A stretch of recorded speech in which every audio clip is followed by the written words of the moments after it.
예, 안녕하십니까, 여러분. 반갑습니다. 오늘 또, 하나님 말씀을, 성경을 해석하는 방법 관련되어서 지금까지 저희가 함께 공부를 해왔는데, 오늘은 현재, 내용 일단락 하는 그런 아마 시간이 될 것 같습니다. 오늘 함께 말씀을 위해서 기도하고요. 함께, 말씀을 살펴보겠습니다.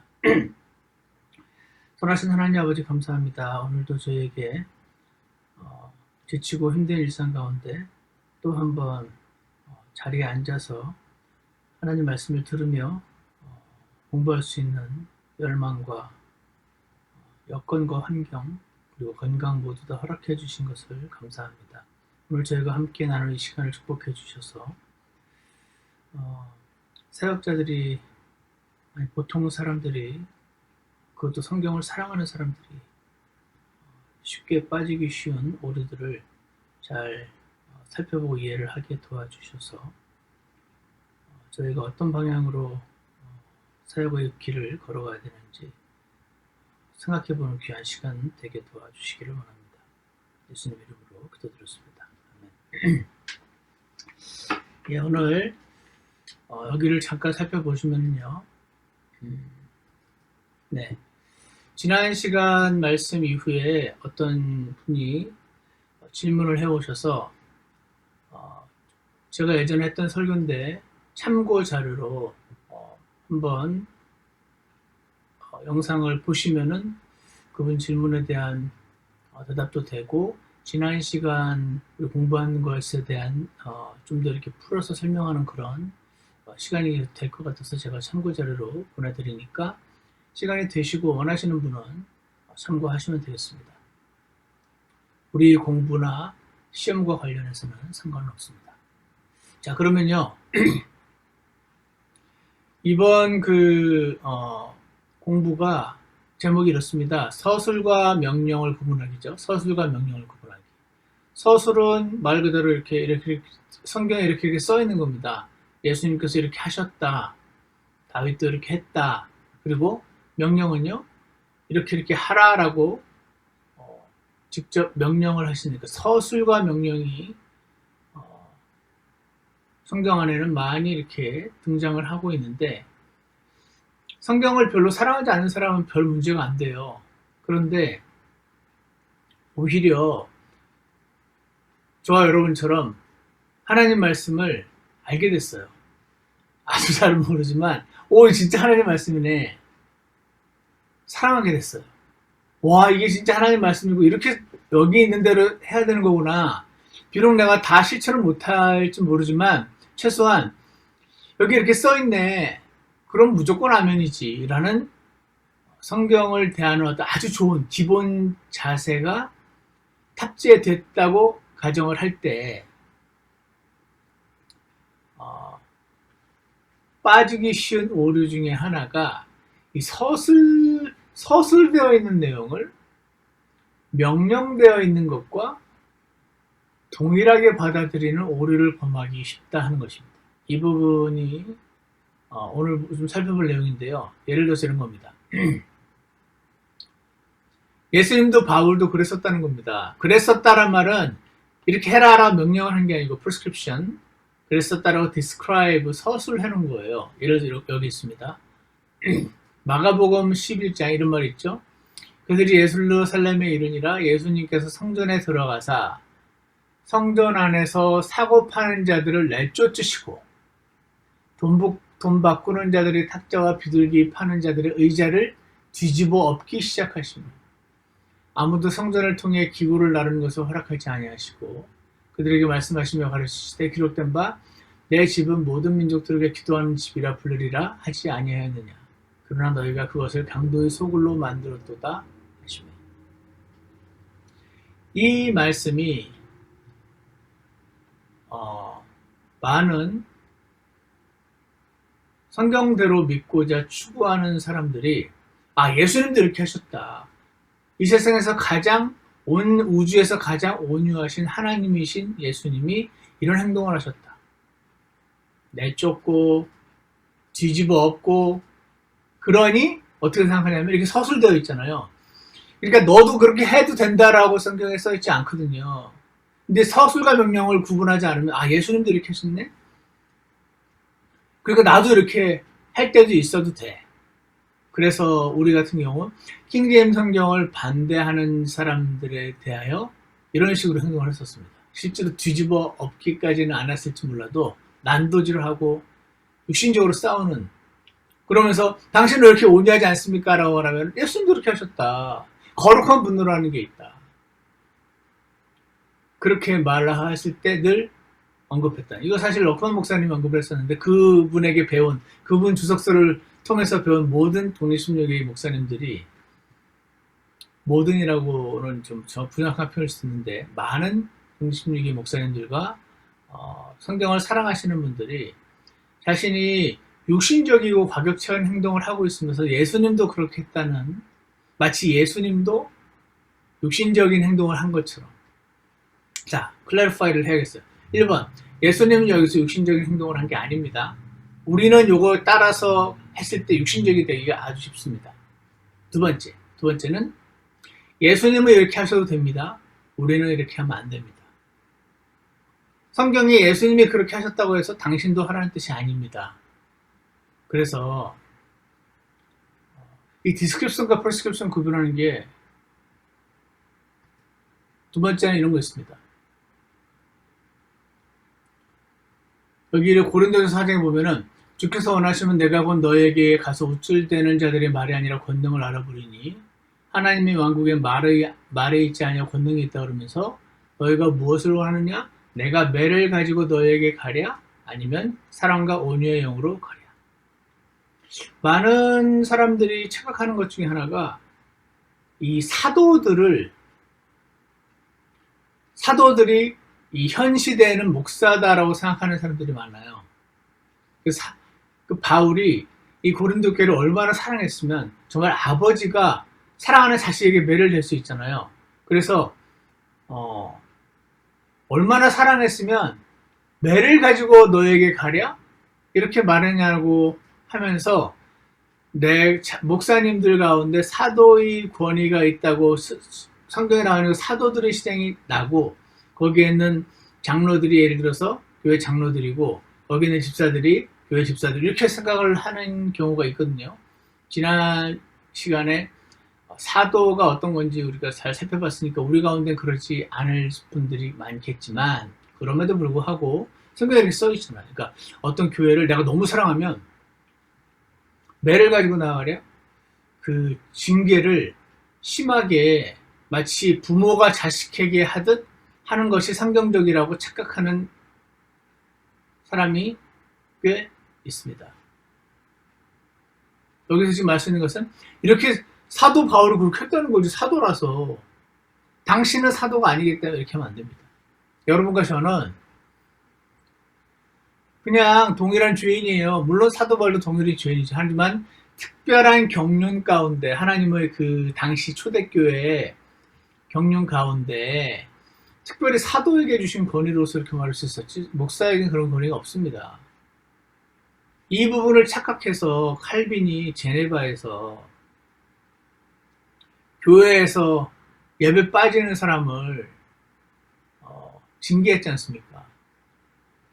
감옥에 3일 보내기, 5일 보내기, 이런 거. 자세한 내용은 나중에 얘기하지만, 그러니까 지금 여기서 제가 강조하고 싶은 건 하나입니다. 사도가 그랬다는 거지 나도 그렇게 해야 된다는 말이 아니다 하는 겁니다. 또 하나,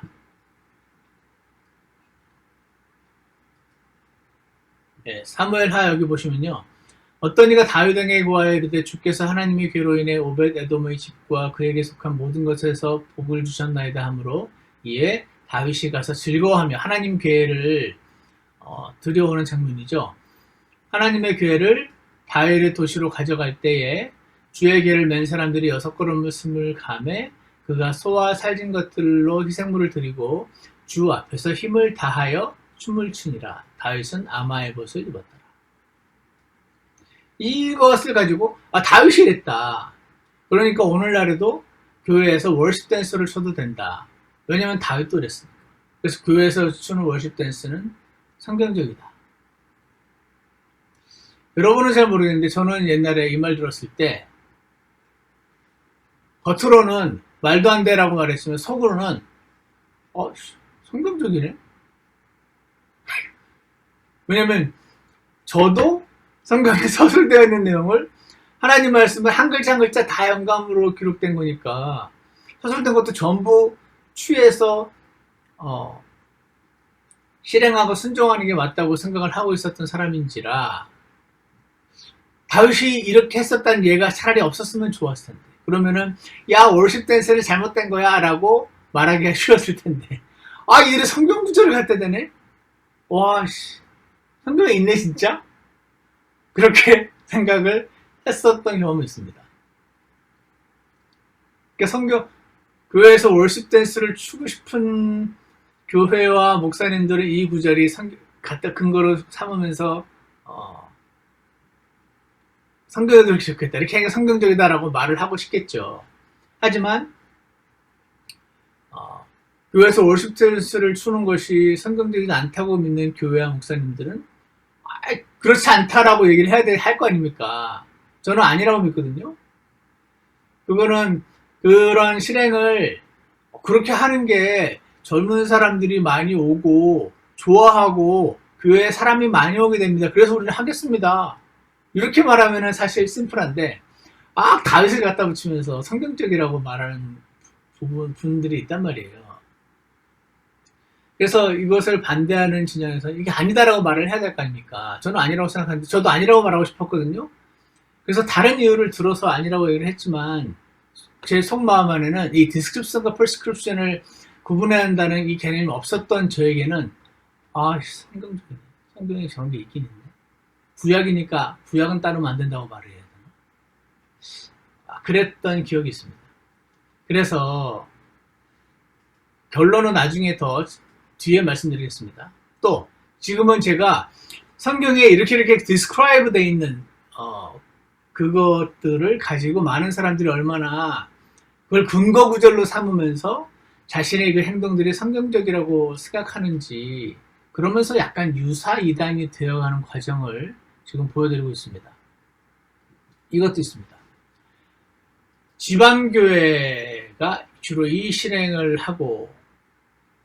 하기 때문에 나머지 모든 교회는 비성경적인 교회라고 주장을 하고 있습니다.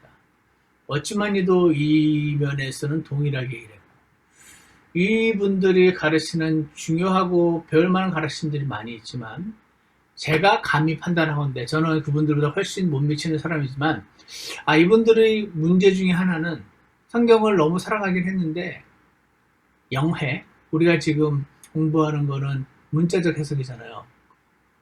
문법적 역사적 해석 문법적 역사적 해석에서 수신자를 구분하는 거가 부족했구나 하는 거랑 서술과 명령을 구분하는 거를 하지 못했을 때 나름대로 성경적이라고 실행을 하면서 성경에 나와 있지 않은 집회소라는 것들이 들어오게 되는 거예요.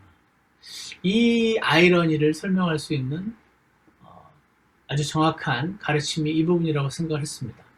이분들이 뭐라고 얘기하냐면은 이렇게 주장하는 분들이 있습니다. 성경에 고린도 교회라고 말하지 고린도에 있는 갈보리 심리교회, 고린도에 있는 뉴저지에 있는 중앙 심리교회 이런 식으로 돼 있지 않느냐. 그러니까 교회는 반드시 뉴저지 침례교회, 일산 침례교회, 서울 침례교회 이런 식으로만 해야 하는 것이 성경적이다라고 주장을 하는 사람들이 생긴다는 말입니다. 성경에 한 지역에 한 지역교회만 있어야 한다고 되어 있지 않느냐는 겁니다. 예를 들어서 빌립보서 1장 1절에 빌립보에 누구에게 편지하느냐 여기 빌립보 교회라고 빌립보에 있는 성도들에게 편지한다고 되어 있지 어디 빌립보 복된 소망 심령이 이렇게 되어 있냐. 또 고린도전서에도 고린도에 있는 하나님의 교회에게 보낸다라고 되어 있지 어디 고린도에 있는 무슨 교회라고 되어 있지 않지 않느냐. 그러니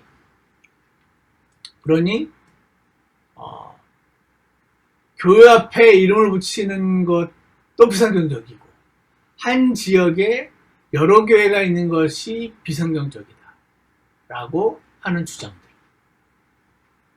이런 주장들은요 보통 사람들은 안 합니다. 그런데 나름 성경에서 어떤 진리의 빛을 봤다고 생각하는 사람들이나 성경에 나와 있는 한 단어 한 단어가 영감으로 기록되었다고 믿는 사람들 중에 나타난다 하는 것이 참 아이러니입니다. 예전에도 제가 언급했던 거예요. 오리겐도 성경의 영감을 믿었다고. 성경의 영감을 믿는다는 건 굉장히 중요한 파트이긴 하지만 이것만 있고 우리가 배우는 성경 해석과 관련된 이런 것들이 더해지지 않으면 유사히 이단이 되는 이상한 아이러니를 발견하게 되는 것을 보게 됩니다. 결론은 다시 뒤에 얘기해 드리겠습니다. 이런 것이었습니다. 성경의 초대교회에 그랬었다. 예를 들어서 사도행전 2장에서 그때 그 말을 기쁘게 받아들인 자들이 침례를 받았어요. 3,000 혼가량이 더해졌습니다. 흔들리지 아니하며 사도들의 교리와 교제는 먹을 빵을 떼며 기도하더라. 모든 후원 위에 두려움이 임하고 이적들과 표적들이 막 일어나더라. 은사주의 교회나 순복음 교회에서는 그러니까 교회에 이적들과 표적들이 일어나니까 지금 교회도 일어나야 되는 게 맞다. 그런데 지금 왜 잘 안 일어나나? 믿음이 없어서 그렇다. 그래서 이런 이적들과 표적들이 회복이 되어야지 교회가 초대교회 같은 뜨겁고 생동감 있는 교회가 된다라고 주장하는 분들이 있다고 제가 말씀드렸잖아요. 이것도 이렇게 describe 되어 있는 거를 착각하는 경우에 근거구들로 삼을 수 있습니다. 또 여기 이 부분이죠. 믿음 모든 사람들이 함께 지내며 모든 것을 공동으로 소유하고 카를 막스가 좋아하는 구절이라고 하죠. 아, 공동으로 소유하는 게 좋구나. 빈부차가 있는 게 나쁘구나. 여러분, 빈부차가 있는 거 나쁩니까? 좋습니까? 전 나쁘다고 생각합니다. 모두가 공평하게 행복하게 사는 세상? 그거 좋다고 생각합니다. 근데 제가 또 하나 아는 것은 이 세상은 예수님 오시기 전까지는 빈부차가 존재할 수밖에 없다. 빈부차를 줄이려는 약간의 정치인들이라면 노력을 하는 것은 좋다고 생각하지만 모든 걸 공동으로 소유하고 모두가 부자의 것을 빼앗아 가난한 자에게 주는 사회주의 시스템이 좋다라고 저는 생각하지 않습니다. 그 세상이 좋은데 그거는 예수님이 오셔야 가능하다고 저는 믿습니다. 근데 여기 써 있잖아요. 아, 공동으로 소유한다네. 초대교회 공동으로 소유했네. 자기 소유와 재산을 팔아 각 사람의 필요대로 모든 사람을 나눠주고 날마다 탄 마음이 되어 스턴을 거하고 즐겁게 지내고 호감을 얻으니 주께서 구원받아야 될 자들을 날마다 교회에 더하시고 이런 거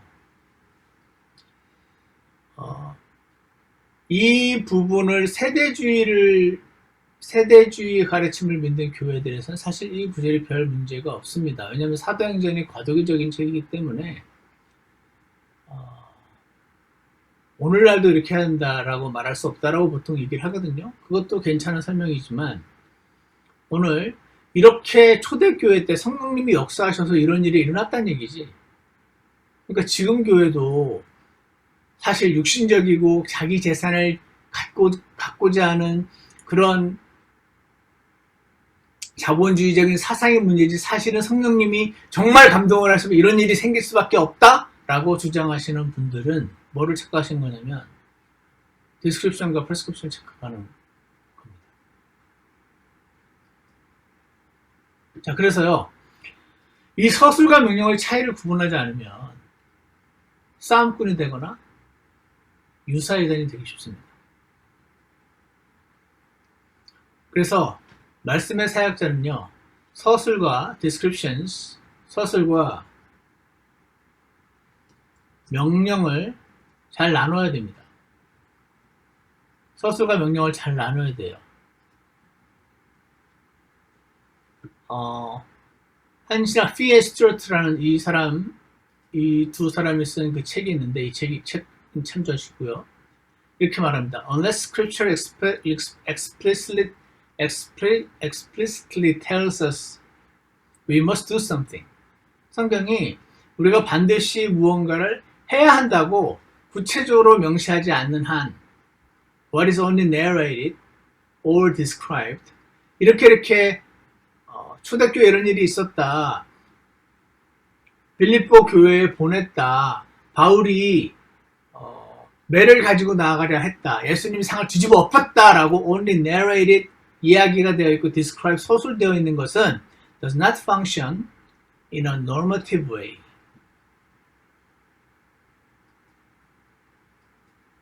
그러니까 그렇게 서술되어 있다고 해서 obligatory 의무적으로 그렇게 해야 한다는 말이 아니다. 그런 식으로 펑션하는 게 아니다. Unless it can be demonstrated on other grounds that the author intended it to function in this way.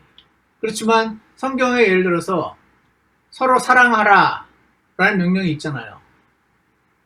그러니까 on other grounds. 성경에 서로 사랑하라는 명령이 있으니까 서로 사랑해야 된다 라고 우리는 말할 수 있죠. 근데 성경 안에 서로 사랑하는 장면이 묘사가 돼 있어요. describe 돼 있어요. 그 describe 된 걸 가지고 우리는 서로 사랑하라고 말할 수 있죠. 왜냐하면 on other grounds. 다른 근거에서 다른 근거 구조에서 성경을 서로 사랑하라라는 명령이 있으니까 이 명령이 베이스가 된 서술을 가지고 함께 합쳐서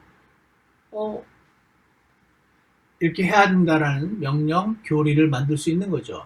그래서 unless it can be demonstrated on other grounds 다른 근거 구조에서 그 명령으로 지지하고 있지 않는 한 그냥 narrated, described 되어 있는 것만으로는 명령으로 생각할 수는 없다. 그 말입니다. 그 말을 이렇게 썼습니다. 그리고 존 파인버라고 제가 좋아하는 세대주의자 중에 한 명인데 이분도 이렇게 말합니다. Patterns and descriptions 이런 식으로 예를 들어 이런 거 있죠. 사도행전 16장이었나요? 사도행전 2장이었던 것 같아요. 집집마다 돌아다니면서 말씀을 전하고 publicly 전했다라는 그 구절을 가지고 여러분 모르겠습니다. 이걸 근거 구절로 삼아서 야외 설교로 불렀잖아요. 해외 설교는 아니고요. 밖에서 스트리트 프리칭과 신방의 근거 구절로 삼으시는 분들이 있습니다. 저는 야외 설교하는 거 좋다고 생각합니다. 집집마다 돌아다니는 신방 해야 됩니다. 근데 성경에서 사도들이 이런 실행을 했다? 그러니까 우리도 하자? 이 정도 좋습니다. 그런데 이렇게 하지 않으면 잘못된 거다. 라고까지 교리적으로 세게 나가는 것을 주의할 필요가 있다는 말입니다. patterns, 이런 식으로 사역을 했네. 저런 식으로 사역을 했네. 그리고 descriptions, 이렇게 되어 있네. 하는 거는 are not prescription. 명령은 아니다. Because something is done a certain way. 사도들이 이런 식으로 했네. 그 말은 does not mandated it as right or the only way. 그렇게 해야만 맞는 거고 그렇게 해야만 유일한 것이다 라고 말할 수 없다. 성경에 고린도 교회에 한 교회만 있다고 한 교회만 있는 것처럼 묘사가 되어 있네. 그러니까 그렇게 하는 것만 맞는 거야. 명령, mandate, 명령하는 거야. right? 그게 옳은 거야. the only way, 유일한 거야. 이렇게 말할 수 없다는 거예요. 자세한 내용은 뒤에 결론 시간에 더 설명을 하겠습니다. 여기도 보시면은 이분은 저희 신학교 교수님이었는데 any theological method 이게 한글로 번역하면 신학적 방법이 될 것 같잖아요. 이 말은 뭐냐면 성경을 삶에 적용하는 거 말합니다. theological method. 자세한 내용은 나중에 하기라고요. any theological method 성경에 나와 있는 거를 theology로 만들 때, 즉 삶에 적용할 때 must demonstrate a logical, clear ordering of investigation which provides the greatest weight of direct teaching material to address a topic. 자, 이거를 어떻게 설명을 드릴까요? 자, 그대로 번역을 해보겠습니다. 뭐를 어떤 식으로 must demonstrate 이런 식으로 해야 된다. 뭐를 해야 되냐면은 logical, clear ordering of investigation which provides the greatest weight of direct teaching material to address a topic. 토픽이 있어요. 예를 들어서 지난 시간에 예를 들어서 성경적인 교회는 어떤 것인가 라는 토픽이 있다고 칩시다. 그 토픽을 to address 이렇게 다룰 때 direct teaching material이 있고 indirect teaching material이 있어요. 즉 교회는 이렇게 해야 한다라고 성경에 써 있는 명령이 있어요. direct teaching. 그렇지만 아까 고린도에 있는 교회에게 보내노니 한 것은 고린도의 한 교회에서만 있었단 말이잖아요. 그런 거는 indirect teaching이에요. 이해가시죠? 직접적이지 않은 간접적인 teaching material이 거기 있는 거예요. 그때 직접적인 teaching material, 즉 명령이 the greatest weight, 명령이 가장 위에 올라와 있다는 거예요. 이거를 taxonomy of theology라고 했던가? taxonomy가 뭐냐면 왜 여러분 그 그랜드 캐니언 같은 거 사진 보시면은 이렇게 단층이 돼 있잖아요. 기억나십니까? 약간 누런 산이 이렇게 있는데 거기 보면은 층층이 쌓여 있어요. 그런 걸 taxonomy라고 불러요. 그러니까 우리의 theology에도 층이 있다는 겁니다. 예를 들어서 나중에 다음 우리 설교학 시간에 공부할 건데 간음하지 말라라는 명령입니다. 이 간음하지 말라는 명령은 Theology of Taxonomy에서 제일 위에 있어요. 근데 이걸 가지고 적용할 수 있잖아요. 적용은 그러니까 아내가 아닌 다른 여자와 둘이서만 밥을 먹으면 안 된다. 이렇게 가르치고 믿는 분들도 많이 계시거든요. 안 믿는 분들도 계시겠지만 그러면 간음하지 말라라는 명령이 맨 위에 있고 방금 말씀드린 명령은 그 밑에 있어야 한다는 거예요. 그건 왜냐면 theology니까. theology란 말은 성경에 적혀있는 명령은 아니까 명령을 근거한 그 명령에 근거한 우리 실제 삶의 적용 부분이지 명령 자체는 아니다. 간음을 하는 것은 명령을 어기는 거지만 사람에 따라서 밖에서 어떤 사람과 여자와 만나서 식사를 하는 경우도 있을 수 있거든요. 본인이 그런 상황을 피하고자 할 수도 있고 안 피하고자 할 수도 있지만 어쨌거나 근데 이 명령을 근거로 그런 실행을 하는 것은 상당히 와이즈한 결정일 수는 있으나 이거를 당신은 간음하지 말라는 명령을 어겼습니다. 이렇게 말할 수는 없다는 겁니다. 그래서 직접적인 명령이 그러니까 그 서술 말고 명령이 서술이 밑에 있어야 되고 명령이 항상 더 위에 있어야 된다. 그 말을 지금 이렇게 한 겁니다. 나중에 구글 번역기도 한번 돌려보세요. 그래서 some practices are described in the Bible. 어떤 실행들은 성경에 이렇게 묘사가 서술되어 있습니다. 예를 들어서 성경에서 약혼할 때 이렇게 했다는 등 washing feet before entering home 집에 들어갈 때 발을 씻었다는 등 이런 것들 describe 되어 있어요. 하지만 어떤 경우는 while other truths are prescribed 어떤 경우는 명령이 되어 있습니다. How a husband should treat his wife 남편이 아내를 어떻게 아내를 대해야 하는지 이런 거는 명령이 되어 있습니다. 그러니까 명령되어 있는 것과 describe 되어 있는 것이 성경에는 이렇게 써 있다. 그래서 어떻게 하는 게 맞냐면 prescriptive와 명령과 서술을 구분해야 한다는 거죠. 그리고 is and ought라고 표현합니다. is는 뭐뭐이다 라고 되는 게 있고 같은 표현이에요. 앞에 거랑 이렇게 해야 한다. 요거 두 개를 구분하는 게 필요하다. 그래서 allows the weightiest, clearest passages 그러니까 명령이 그리고 그 명령에 있는 그 구절이 to address a topic. 이 이슈에 있어서 어떤 주제에 있어서 명령이 위에 올라가고 서술은 밑으로 가야 된다. 이해가시죠? 그래서 descriptive truth, 서술은 그냥 서술을 한다. That simply existed while 이런 일이 있었다. 하지만 while 반면에 prescriptive truth, 명령은 prescribe a higher moral and ethical standard of what life ought to be. 삶이 어떠해야 한다라는 거에 있어서 그 명령이 서술보다 higher standard가 돼야 한다. 이해가시죠? 이 전체 말은 한마디로 서술되었다고 무조건 서술된 걸 따라한다고 잘못됐다고 말하는 건 아닙니다. 서술과 명령이 이렇게 층이 있다는 그 말을 이렇게 한참 한 겁니다.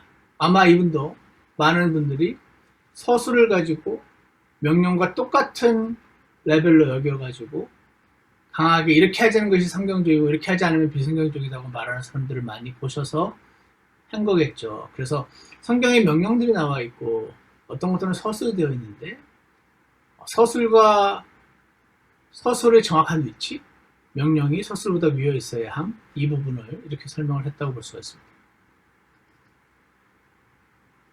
그 밑에 여러 번 제가 언급할 때 헐린 건 이렇게 얘기했습니다.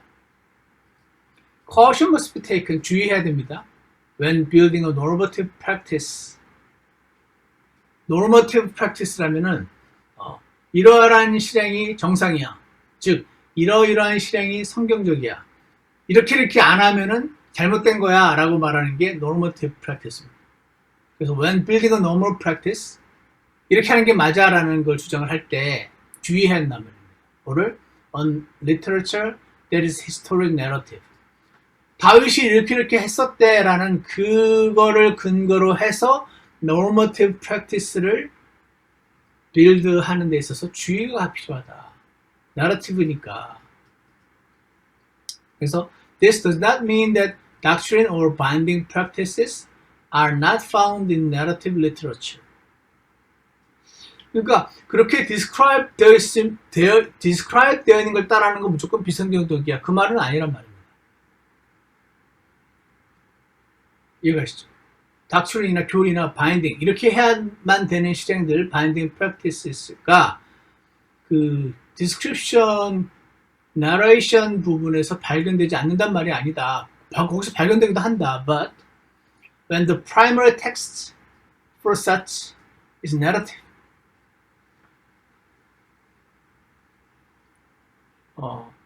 그렇게 되어 있는 그 내러티브에 대한 프라이머리 텍스트가 근거 구절이 결정적인 근거 구절이 then 그 결정적인 근거 구절이 서술이면 then support is very weak.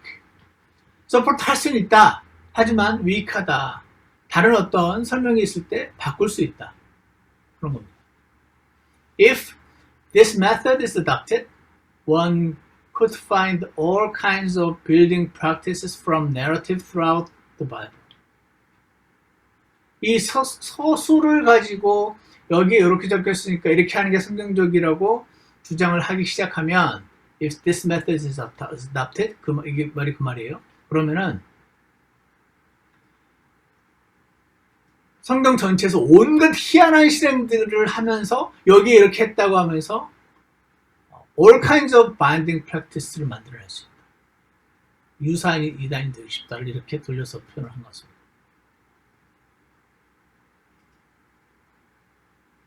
예를 들는 겁니다. 사도행전 19장 6절에 이렇게 되어 있습니다. 바울이 그들에게 안수함에 바울이 안수했어요. 사도가 성령님께서 그들 위에 임하심으로 그들이 타 언어들로 말하고 대언하느니라. 이 구절을 근거로 오늘날에도 목사님에게 안수를 받아야 안수하네. 바울이라고 되어 있지만 오늘날에는 목사님이지. 안수를 받아야 성령님을 받을 수 있습니다. 라고 어떤 목사님이, 성경을 사랑하는 목사님이, 난 성경대로 실행하고 싶어 라고 생각한 목사님이 근거 구절로 삼을 수 있겠죠. 여러분 이해 가십니까? 바울이 안수했더니 성령님이 임하셨잖아요. 그러니까 나는 바울 정도는 아니지만 바울처럼 영성이 뛰어난 목사니까 내가 안수해야만 성령님이 임하십니다라고 이 근거주를 갖다 대면서 사람들에게 말하면 사람들은 진짜 그렇게 돼 있네. 이렇게 생각할 수 있지 않겠느냐는 말입니다. 근데 이게 이렇게 주장할 수가 있습니까? No, 없습니다. 사도행전 19장 12절에는요. 바울이 손수건을 대니 병이 나았다라는 기록이 있어요. 그랬었다는 말입니다. 디스크립션, 서술이지 당신도 그렇게 해야 한다는 명령도 아니고 당신도 그렇게 할 수 있다는 명령도 아닙니다. 당신이 바울처럼 믿음이 적어서 그렇지 당신이 바울처럼 믿음이 세지면 당신이 손수건만 대도 병이 나는 일이 생긴다. 이건 다 믿음 없는 내 탓이오다. 이렇게 말할 수 있나? 없다. 그 말입니다. 이거는 바울이 그렇게 했단 말이기 때문에. 사도행전 20장 8절에는요. 그들이 함께 모인 다락방에 많은 등불이 있었는데 유두구라고 하는 어떤 젊은이가 창에 걸터 앉아 있다가 깊은 잠에 빠지니라. 설교 시간에 졸았어요. 바울이 오랫동안 말씀을 선포하며 설교가 너무 길었어요. 그가 졸려서 맥을 잃고 3층 다락에서 떨어져 죽은 채 일으켜지니라. 설교 시간에 졸다가 높은 데서 떨어져 죽었어요. 자, 죽은 거는 빼고 초대교회에 바울은 이렇게 오래 설교했다. 밤 늦게까지. 그러니까 원래 주일 설교가 이렇게 긴 게 성경적이다. 말할 수 있습니까? 아니면 그때 그랬다는 겁니까? 여러분 주일 설교는요. 성경에 길어야 한다 이런 명령이 없어요. 짧아야 한다라는 명령도 없습니다. 무슨 말인지 아십니까? 근데 1700년대 그 청교도들 1600년대 미국에 있는 1700년대 청교도들 영국에 있는 청교도들 이들 설교는 최소한 3시간이었다 그러죠. 그리고 조나단 에드워즈도 미국에 있는 청교도였지만 그 사람도 설교가 서너 시간 있었다 그러고 그분 설교집을 이렇게 나중에 보시면은 무슨 거의 논문 수준인데 그런 논문 따분한 논문 내용을 3시간이나 3-4시간 설교를 해요. 그리고 그거를 안 졸고 다 들었대요. 그때는 그랬어요. 그게 좋은 거냐? 저는 나쁘지 않다고 생각합니다. 성도님들이 괜찮다면. 그런데 지금은 시대가 바뀌었거든요. 지금은 유튜브나 영상이 성도님들이 주로 접하는 그 매체가 됐어요. 그래서 여러분 사역자들은 그러지 말으셔야 되는데 보통 성도님들이 그러세요. 일반적으로. 글보다는 영상이 좋아요. 그럼 설교 시간에 영상을 사용하고 그래픽한 그 파워포인트 같은 거를 사용하는 건 비성경적인가? 교회 어르신들은 성경에 어디 신성한 예배 시간에 파워포인트가 영상이 웬 말인가? 비성경적이라고 말하는 분들도 계시거든요. 어디 예수님께서 영상으로 말씀을 전하셨단 말입니까? 라고 말하는 교회 장로님들도 계시다고 들었어요. 교회에 어디 컴퓨터가 들어옵니까? 예수님이 컴퓨터로 뭐 하셨겠습니까?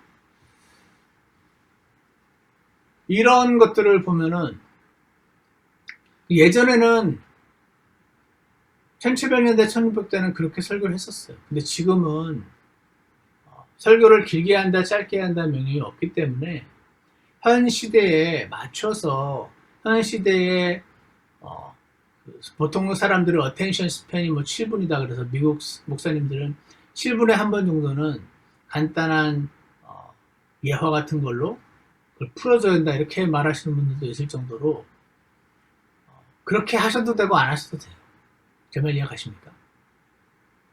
어떤 분이 나는 1시간이나 1시간 반 설교를 해야 된다. 그 목사님이 그렇게 하신다면 그 목사님이 그렇게 하겠다는데 누가 말립니까?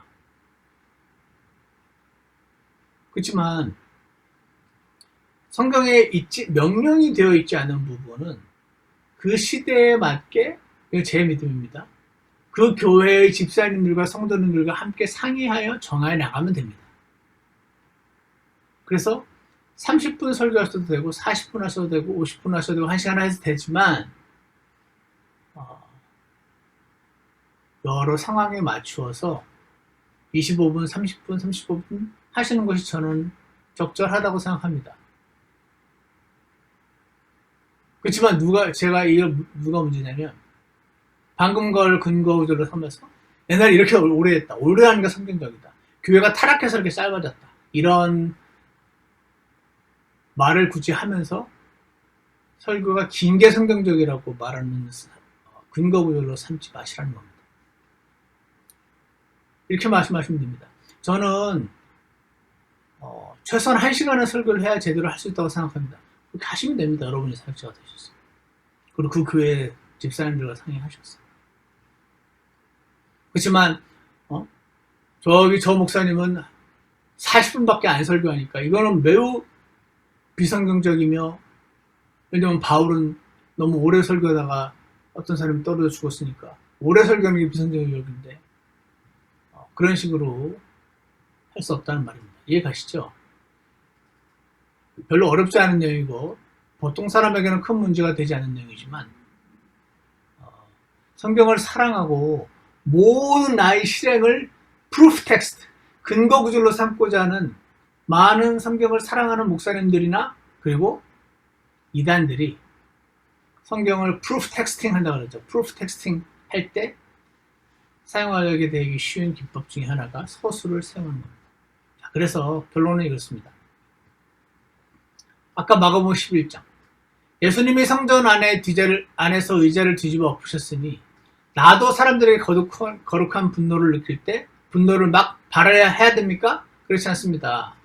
사랑하는 여러분, 사역자 여러분, 거룩한 분노를 성도님들에게 막 쏟아내지 마시고요. 여러분의 그 거룩한 분노를 기도 시간에 하나님 앞에 쏟아놓으십시오. 예수님도 이렇게 했으니까 그런 걸 하지 마시고요. 왜냐면 설교자는요, 예수님이 아닙니다.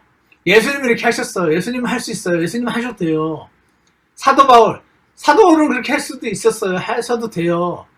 우린 사도가 아닙니다. 우린 예수님도 아니고요. 여러분, 우리가 예레미야가요, 막 애끓는 심정으로 막 울부짖는 설교를 합니다.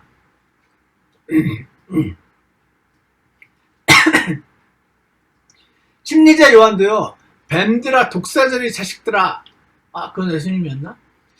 하여간 침례자 요한도 구약의 예레미야나 신약의 예수님이나 사도나 예레미야, 침례자 요한 이런 모든 사람들은요, 대언자로서 막 난도질하는 설교를 했었습니다. 여러분 기억하십니까? 그래서 많은 설교자들이, 특히 제가 기억하고 전병욱이 아니고 누구더라? 한국교계의 유명한 목사님이 있는데 갑자기 이름이 기억이 안 나네요. 하여튼 그분이 많은 설교자들이 그 설교자 책에 침례자 요한을 그 예로 들면서 이렇게 목숨을 두려워하지 않고 설교를 했다고. 그 설교자는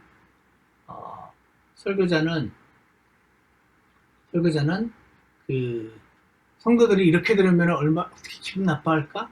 이런 거 막 고려하면서 설교하는 그게 설교가 아니고, 기분을 상하든 말든 이게 진리라면 막 세게 해야 되는 게 맞다라고 가르치는 청교도 설교, 그리고 독립침례교회 안에서도 그런 가르침이 많이 있습니다. 그런데 저는 거기에 동의하지 않습니다. 설교자는요, 테크니컬리 대언자 아닙니다. 설교자는요, 예레미야도 아니고요, 설교자는 침례 요한도 아닙니다. 사도 당연히 아니고 예수님 당연히 아니잖아요. 저와 여러분 설교자는요, 그냥 구원받은 죄인이에요. 그리고 똑같은 죄인인데 하나님의 말씀을 전하라고 하셔가지고, 말씀을 전하라고 하셔서 전하는 동료 죄인입니다. 동료 죄인. 이해가십니까? 하나님 말씀을 전하라고 하셨어요. 그러다 보니까 말씀을 열심히 공부할 수밖에 없잖아요. 올바로 나눠야 되잖아. 이게 디스크립션인가 프로스크립션인가 올바로 나눠야 되잖아요. 그래서 발견한 내용이 있어요. 그 발견한 내용을 쉐어하는 동료 죄인으로 사시기를 바랍니다. 이거 나중에 설교학 시간에 좀 더 얘기하겠지만, 이 두 가지를 구분하는 것이 저 개인적으로 굉장히 중요한 것이라고 생각합니다. 주님을 향한 사랑과 현 시대의 이 상황을 보면서, 배교한 상황과 믿음 없는 상황을 보면서 이 거룩한 분노와 함께 하나님 말씀을 통한 그 분노의 설교 방식이 주님이 특별하게 그렇게 명령을 주셨다면 할 수 없지는 않겠으나, 기본 설교자의 현 시대의 신약 시대의 설교자의 태도는 구약의 대언자와 같은 설교를 하는 것이 아니고 그냥 동료 죄인인데 주님께 몸을 드렸더니 주님이 은혜를 주셔가지고 성경을 더 많이 빨리 깨닫게 하셔서 그 빨리 깨달은 그 내용을 동료 죄인들로서 나도 잘 못하지만 같이 합시다 여러분, 이게 맞습니다 라는 태도, 애티튜드 말합니다. 그런 스피릿으로 설교를 하는 설교자가 저는 되었으면 좋겠습니다. 제 후임자는 그런 스피릿으로 설교하는 설교자가 왔으면 좋겠습니다. 성경을 사랑하고 뜨거운데 와서 이게 뭡니까? 성경이 이렇게 됐습니다. 이렇게 하시는 게 맞습니다라고 막 세게 하는 설교자 말고 동료 죄인으로 서서 함께 쉐어하고 함께 한 방향으로 가자고 인커리지한다는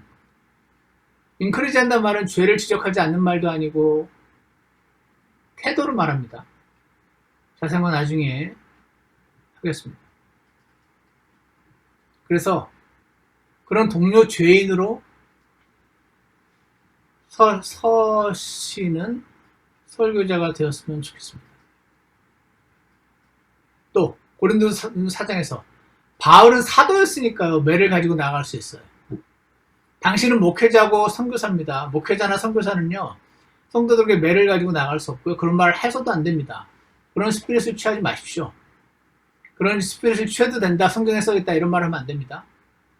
사무엘하 6장, 다윗이 구약시대에 그렇게 춤을 췄단 말이지 당신이 교회에서 월십댄스 춰도 된다는 말 아닙니다.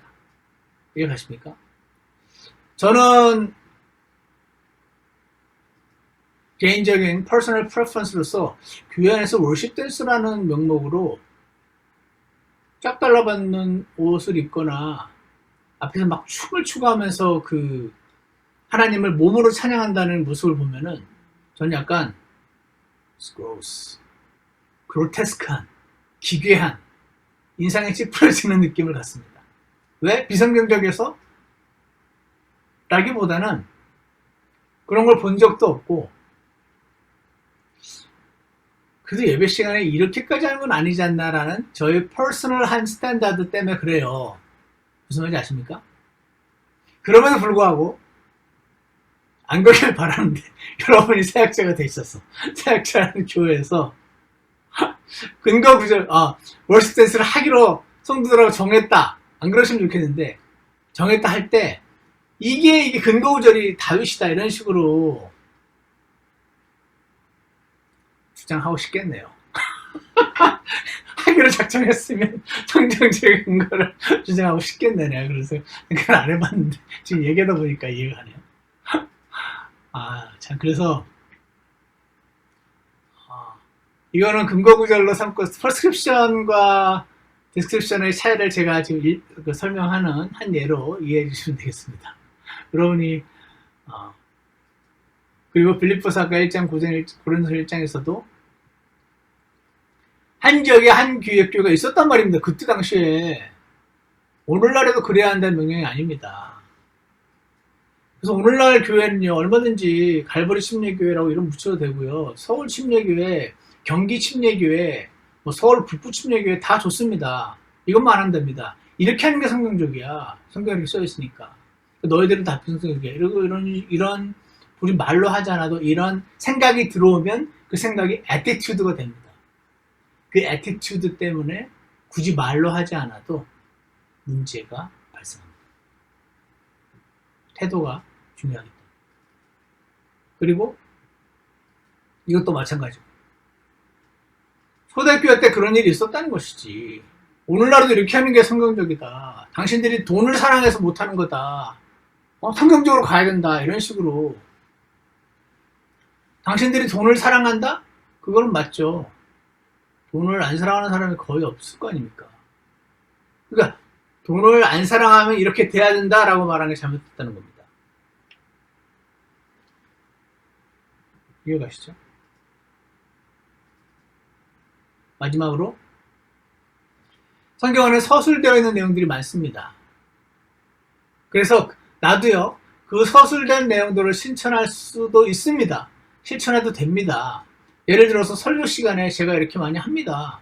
다윗이 원수들을 잘못되게 해달라고 기도하는 내용이 나와 있어요. 그럼 제가 설교 시간에 그렇게 합니다. 여러분, 우리 또 다윗처럼 기도합시다.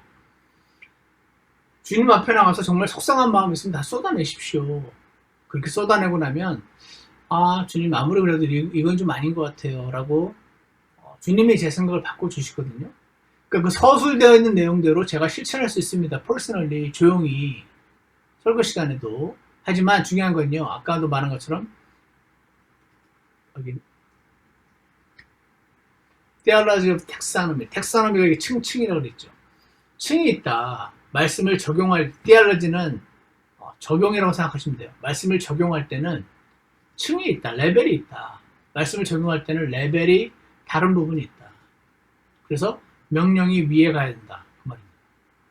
다시 말해서 서술되어 있는 내용을 내게 적용할 때, 하려고 할 때 명령되어 있는 내용을 내게 적용하는 것과는 레벨이 다른다는 것만 주의하자. 텍사노미, 층을 주의하자. 기억하자는 겁니다. 서술되어 있는 내용을 내가 실천했다고 해서 그렇게 실천하지 않는 사람들이 교리적으로 잘못되었다고 생각하지 말자. 내가 실천한 대로가 성경적인 교리라고 주장하면서부터 유사이단이 되고, 마치 서술되어 있는 내용을 내가 실행하는데 그 실행을 잘못됐다고 말하는 사람과 거룩한 분노를 일으키면서 싸우기 쉽습니다.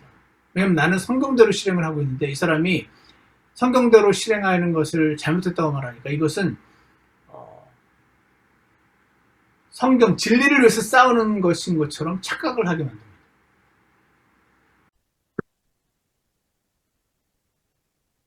네, 그래서 서술되어 있는 내용을 내가 실천했다고 해서 그렇게 실천하지 않는 사람들이 잘못되었다고 생각하지 마시고 내가 실천한 대로가 성경적인 교리라고 주장하는 것을 주의하시기를. 우리는 최선을 다해서 성경적인 실행을 하기를 원합니다. 그런데 성경의 명령으로 나와 있지 않은 부분에 있어서 약간의 플렉서블해질 필요가 분명히 있습니다. 성경에 모든 아이들은 홈스쿨을 하라는 명령이 있지 않습니다. 하지만 부모님들이 요즘 세상이 너무 악해서 세상으로부터 우리 아이를 보호하고 싶어서 홈스쿨을 할 수 있습니다. 하지만 여러 다른 이유로 퍼블릭스쿨을 보낼 수 있습니다. 이 두 가지 실행이 기도하는 가운데 지혜롭게 선택해야 되고 preference, 선호하는 어떤 문제이지 또 반대로 하는 것은 잘못된 것이다라고 말할 수 없는 부분입니다. 문제는 description과 prescription을 구분하지 않으면서 바리새인들이 탄생하고 싶다는 거죠. 그래서 이 서술과 명령을 구분하는 것은 보통의 크리스천들에게는 크게 문제가 되지 않을 수도 있습니다. 그러나 하나님 말씀이 사랑하고 하나님 말씀대로 성경대로 실행하고 있지 않는 그래서 오히려 이상한 바리새인 냄새가 나게 되는데 이유가 뭔가 내가 서술을 명령으로 구분하고 있지 않지만 서술을 명령어로 착각하고 있죠.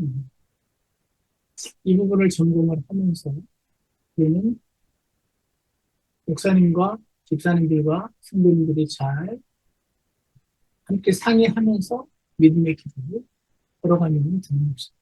그렇게 생각합니다. 그래서 성경을 해석하는 데 있어서 프루프 텍스팅, 근거 구절을 가지고 오는 것은 성경적인 실행이긴 하지만 이 실행이 이단들도 많이 하고 있고 이 실행에 있어서 제일 결정적으로 문제가 있는 것은 서술이지 서술을 명령으로 끌어다오는 부분에 있어서 우리는 그리스도인의 양심을 걸고 정직하게 접근해 나가는 것을 배우는 그런 식으로 행하는 사역자들이 여러분이 되셨으면 좋겠습니다. 네, 오늘 당연히 이걸로 마치고요. 마지막이라 수고는 이렇지만 이전에도 말씀드린 것처럼 1학점이라고 생각해서 이 정도 양의 강의를 저희가 준비했습니다. 추가로 어떤 강의, 제 그 실러버스에 보면은, 강의 계획서에 보면은 미처 다루지 못한 부분들이 몇 가지가 있으면 여러분들 나중에 보시게 될 겁니다. 그 부분들은 추가로 녹화를 해서 나중에 올리려고 하고요. 이 강의를 미리 들으신 분들은 나중에 그 강의를 참고해서 들으실 수 있도록 그렇게 조치를 할 예정이니까 도와주시기 바랍니다. 저는 여러분들이 하나님의 사역자는 하나님 말씀의 사역자가 맞고요. 그래서 여러분들이 하나님 말씀의 사역자가 되셨으면 좋겠습니다. 지식도 정확하고 인술도 있는 사역자가 되려면 오늘 이 부분, 명령과 서술을 구분하는 부분이 있어야 가능해진다고 개인적으로 생각하고 있습니다. 그래서 하나님 말씀을 사랑하셔서 열심히 공부하시면서 하나님이 기뻐하시고 동료 주인들을 조금 앞에서 함께 이렇게 세워나갈 수 있는 사역자들이 우리 갈보리 신학교를 통해서 많은 말씀을 했습니다. 저희 기도자는 그런 자들을 주님이 배치해 주셔서 마지막 때에 하나님의 교회를 돌보는 신실한 목자들, 선교사들, 교사들 세워지게 해주시기를 간절히 바라겠습니다. 원하시는 하나님들이 감사합니다. 짧은 시간이지만 성경 해석을 어떻게 하는 것이 합당한 것인지 공부를 하고 있습니다. 이 공부를 잘 인정해서 하나님 말씀을 설교로 신부에 세워줄 수 있도록 주님께서 축복해 주시고 주시옵소서.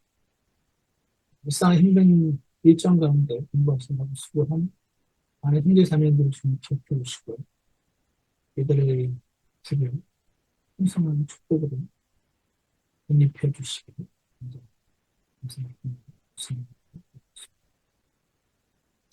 강의를 마치겠습니다.